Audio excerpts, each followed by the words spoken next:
আসসালামু আলাইকুম। ইউজড ফোনের মার্কেটের মধ্যে আইফোন 10s এখনকার সময় অ্যাপ্রক্সিমেটলি আন্ডার 20 কে নিচের মধ্যে পাওয়া যেতেছে। 128 কিংবা 64 জিবির ভেরিয়েন্ট আপনি যেটাই কিনেন না কেন, মোর অর লেস এটা কোনো মোক্ষম বিষয় না এখনকার সময় কথা বলার।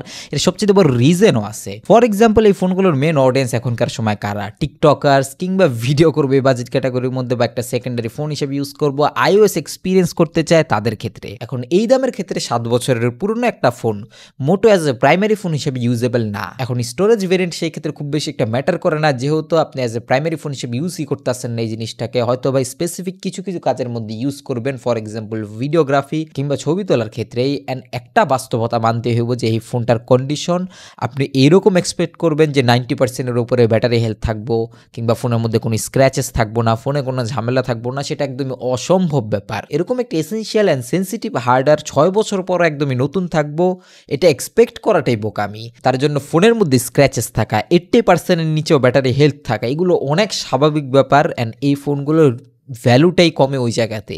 যদি আপনি এই ফোনটাকে অ্যারাউন্ড 15K এর মধ্যে কিনতে পারেন এখনকার সময় অ্যাজ এ সেকেন্ডারি ফোন হিসাবে, much more recommendable deal for those audience যারা কিনা একটা অ্যান্ড্রয়েড ফোন ইউজ করতেছেন এই সিমিলার দামের ক্ষেত্রে 20 থেকে 25 হাজার টাকা দামের, যেটার ক্যামেরা নিয়ে আপনি স্যাটিসফাইডই না। আনডাউটেডলি ভিডিওগ্রাফি কিংবা ফটোগ্রাফির দিক দিয়েও এর ক্যামেরা স্টিল না আপনাকে প্লিজড করবো দামের বিবেচনায় আপনি যে দামটা পে করতেছেন। বাট আহামরি কোনো এক্সপেকটেশন রাখা যাবে না, এই ফোনটাকে আপনি প্রাইমারি ফোন হিসেবে ইউজ করতেই পারবেন না, এরকম একটা কন্ডিশনের মধ্যে এখনকার সময় আছে। অ্যান্ড অ্যাপেলের A12 বায়োনিক প্রসেসর ওয়াইজ পারফরমেন্সের ক্ষেত্রে খুব বেশি যে একটা হেরফের ফিল হইব কিংবা এখনকার সময় মডারেট ইউজারদের জন্য খুব বেশি একটা পেইনফুল হবে ব্যাপারটা এরকম না। এখানে পেইনফুল এক্সপিরিয়েন্স দিব এর ব্যাটারি।